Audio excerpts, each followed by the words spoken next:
Haven't updated in about a week, so what I've pretty much gotten done on this one is the motor's in and it's all mounted.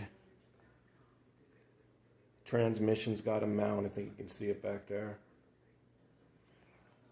The motor's at maybe 3 degrees. I was trying to get it to 0, but I needed it to tilt a little bit. I had all the front end on the Mustang 2 tack welded. That's completely welded now. That's good to go. And I've cut the wheel wells out now and got everything kind of clearanced where I really want this to be. You can see that's all wide open compared to the last ones were kind of jagged. I got a new plasma cutter. I might add some of that footage. It just made it so much easier than doing a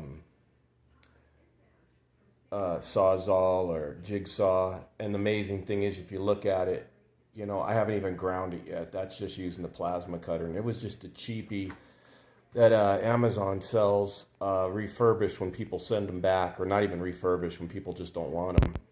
I got it for like $200. It's a 50 amp, 120, 220 volt, and it's not a pilot arc, but it worked great. You can see, I mean, it just, the original cut took hours. This front end to trim all this stuff, it took me 10 minutes.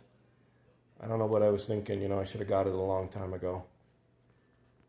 Just a quick video of the transmission mounted. I mean, this rear end is nowhere even near close. I'm going to add the 4-link kit that I just purchased. That's coming in on Thursday. And then I just ordered the rear wheels. Got the rear of the car trimmed out too.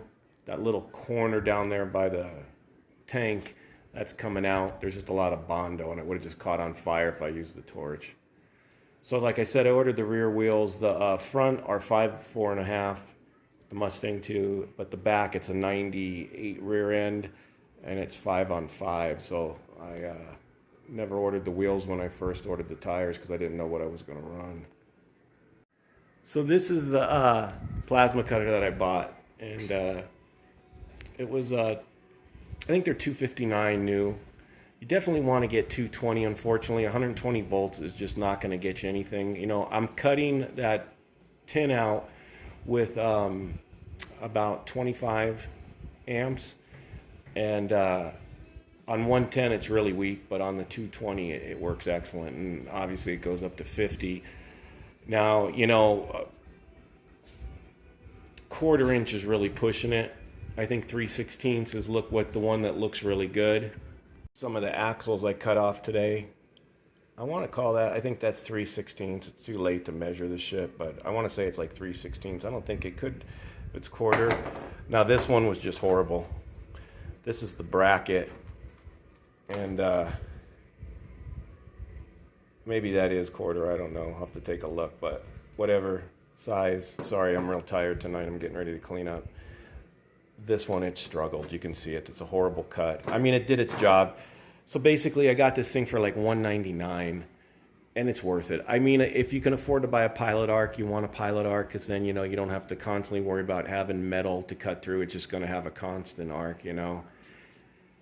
And but it works out good. I mean, for $200, it's worth the time that it's saving me. And then anybody that watched my video on the TIG 205, I never posted a video, which I'm gonna, of me welding, because I'm not the greatest TIG welder. I'm getting better. But the funny story behind this is I did the video, and I went to fire the TIG right up after I shut the camera off of recording, and it popped breakers in 120 and 220, made weird sounds. And then when I put it in the 220, I even was getting a smell out of it. So I called the company that I bought it from, and I don't want to state it because I basically got the TIG welder for free. Because these Amico TIG welders, one thing I can tell you, if you buy them through certain companies, they're used to these things not working, obviously. So I called the company. I told the company, look, I just turned it on and it didn't work. You know, they gave me the runaround, does your 220 work? And I'm like, yeah, blah, blah, blah. So long story short, it took them about 5 days, which was getting me really mad with something new, waiting for a return, because it wasn't Amazon. And then I got this letter that maybe I'll post it.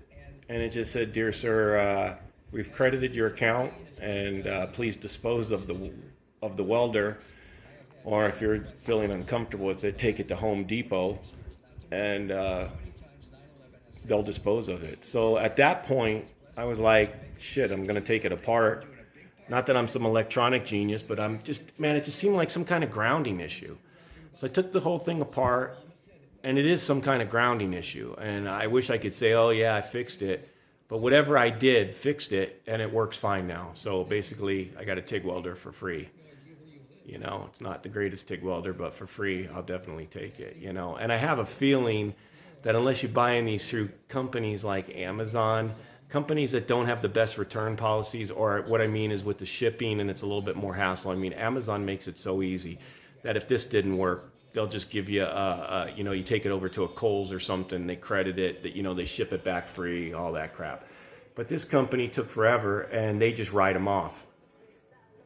And I thought it was pretty funny, you know what I mean? And it worked. It wasn't like I tried initially to kind of scam them out of the whole thing, but I was like, you know what, if I'm getting a TIG welder broken for free, at least give it a shot. So it works fine now. I've welded in 220, 120, and, you know, not to split this thing into a review on the Amico thing, if anybody's got this far in the video, there's been a lot of issues with the post flow, you know, being like real short, like 2 seconds, 3 seconds on the previous models. You know, they weren't long enough. Even if you cranked the sucker to 10, they were saying on one video, the guy was showing that it was only like 2-3 seconds. This actually will go 10 seconds now. This is pretty accurate. It works really good.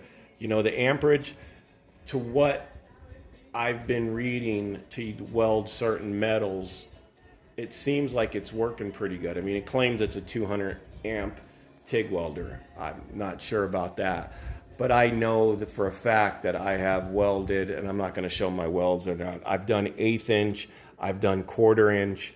I don't think I did that. Didn't do 3/8, but I know I did 1/4 inch, and it got hot enough, because trust me, the way I weld, I put way too much heat into the weld, so I'm still learning. But anyways, that's about it. Long-winded enough, I'm sure. Probably lost about half of you on this already, if you kept here. But, you know, please like and subscribe, you know, and give me whatever comments, good or bad. Tell me what you think. Any input on this build, you know, I'd really appreciate it. You know, I'm kind of winging it. It seems like it's finally fallen into place.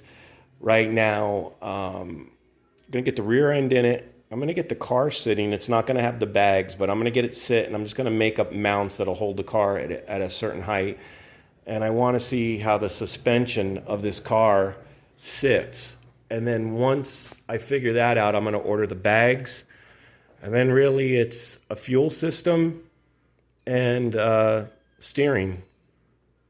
You know, it's not way out there. I mean, of course, there's interior and sheet metal, but I'm talking about getting it running where it rolls down the street, you know. So I don't think I'm over the hump of halfway by no means, but I feel like I at least see some light. Because when I first started, I was like, good Lord, this is just going to be another video that you post on YouTube and then the guy dies with it, you know, and or sells it, you know. But it's going good, so please let me know what you think. You guys have a good rest of the weekend, what's left of it. Take care.